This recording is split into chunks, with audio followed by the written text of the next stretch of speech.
Hey y'all, this is TCA Gaming. So in this video I'm going to show you guys some purchases that I have made, and then we're also going to open up 3 booster packs at the very end. This is for Patrick. He bought my last heavy base set booster pack. I thought I was out, but I actually have one more of these. He bought a heavy fossil, and then he bought an unweighed first edition Team Rocket, so we'll open those up at the very end of the video. Until then, I'm going to show you guys some stuff that I bought, and I think it's pretty cool. So first up we have this base set 2 theme deck display. I got it for pretty cheap, I think. I believe it was like 230 bucks, or maybe it was 330 bucks. I can't even really remember because I bought it a couple weeks ago. Just kind of had it sitting up here and I forgot to show it in my previous video, but I'm gonna have that set back. It's got 8 decks inside of it. Also from this same, I'm pretty sure the same guy, I got 2 Expedition blister packs. One I got for a little over 100 bucks, and the other one for about 150. They're not in the best of shape, so I may open these up eventually on camera. Next up, I have a sealed Machamp. I've been picking these up for $100 whenever I can. Just kind of setting them back. It's definitely not a Gem Mint 10. I could tell from the backside that it had a couple white nicks. So it's a damaged one, but it's still sealed, so I like that. And then next up, we've got quite a few PSA cards. So we're going to start off with a bang. We're going to start off with this Umbreon first edition. Really nice Gem Mint 10. I love the artwork. First appearance of Umbreon was in Neo Discovery. It had a non-holo version, which was like the Japanese Neo 2 binder, and then there was this holo version, which is much preferred. Next up we have an Arcanine. This is PSA 10. Just an extra one that I have. We have a 9 on the Legendary Collection Venusaur. Next up we have Aerodactyl, first edition, Mint 9. A pretty strong 9, I think. Next up we have a Hitmonlee. In fact, we have 2 Hitmonlees, both of them Mint 9. These are not from our personal collection. I believe the Umbreon is. Next up we have Haunter, and then we also have a Raichu. Probably not going in my collection. Mainly collect 10s at the moment.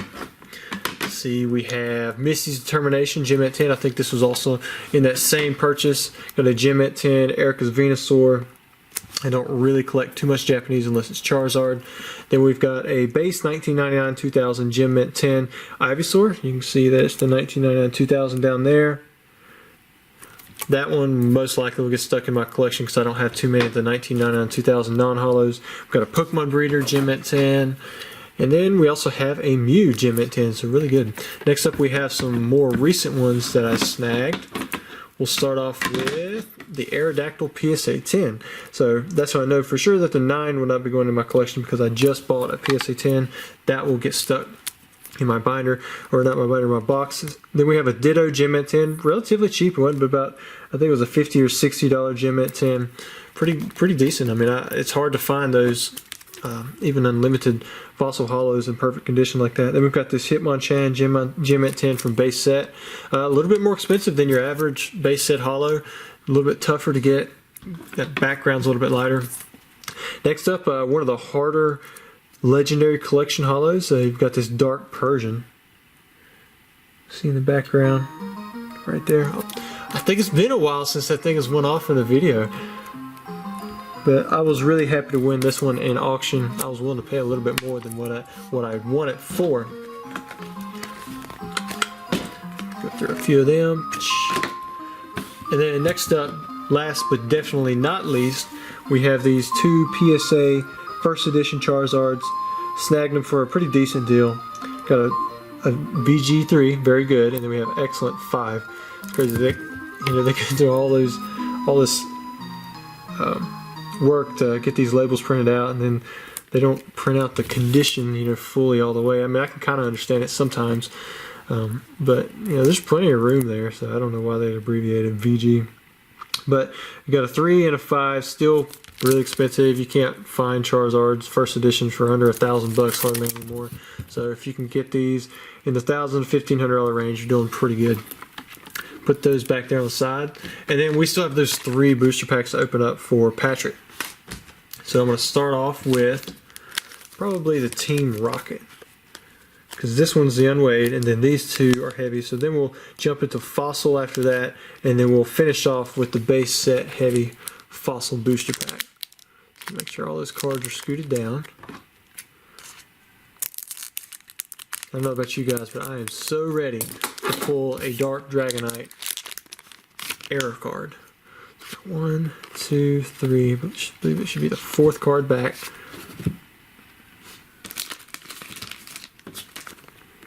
Sleeve it up. Maybe it's a hollow.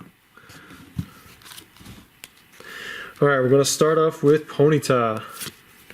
And then we have Drowsy, Coughing, Rattata, we've got Goop Gas Attack, got Meowth with the Payday going on in the background, Eevee, always a good common to pull, Dark Muck. You know what I think about Muck? So every time I'm going by on the road and I see Kudzu overtaking, the side of the road, I think there's a Muck. That's all Kudzu is. It just takes over and makes things look ugly, and then it looks like a big muck is stuck on the side of the road.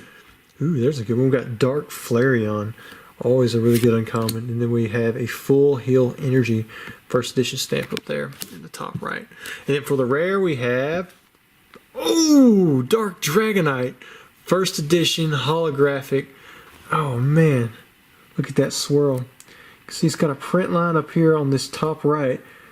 It's got the swirl right there. Man, what a pull. Oh man, that looks so nice.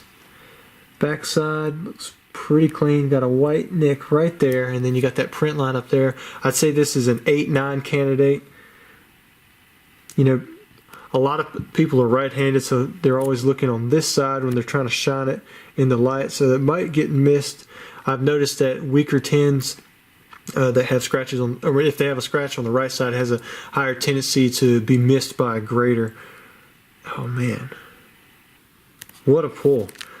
So he better get 3 hollows in this, because we got a hollow, or this is supposed to be a heavy fossil, and then we have a heavy base set booster pack.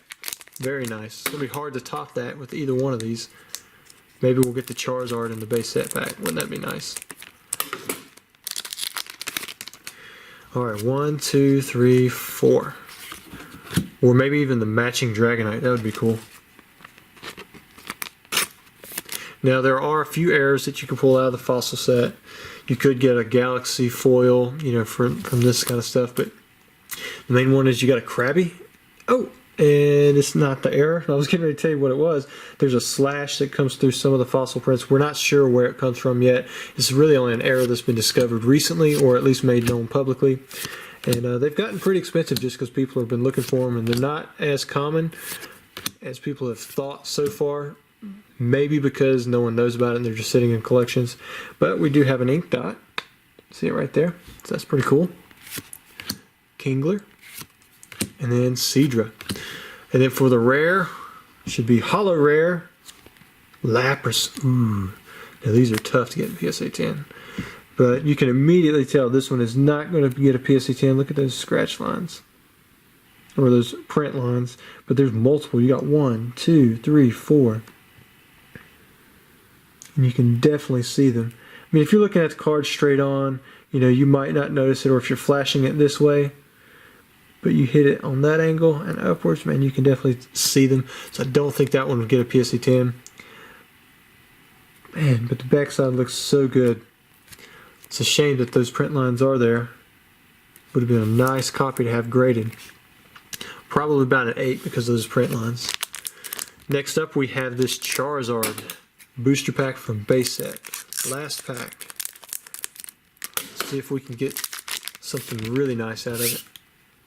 1, 2, 3. Like a Charizard or an Air Blastoise. That'd be cool. Maybe even a Heart Clefairy.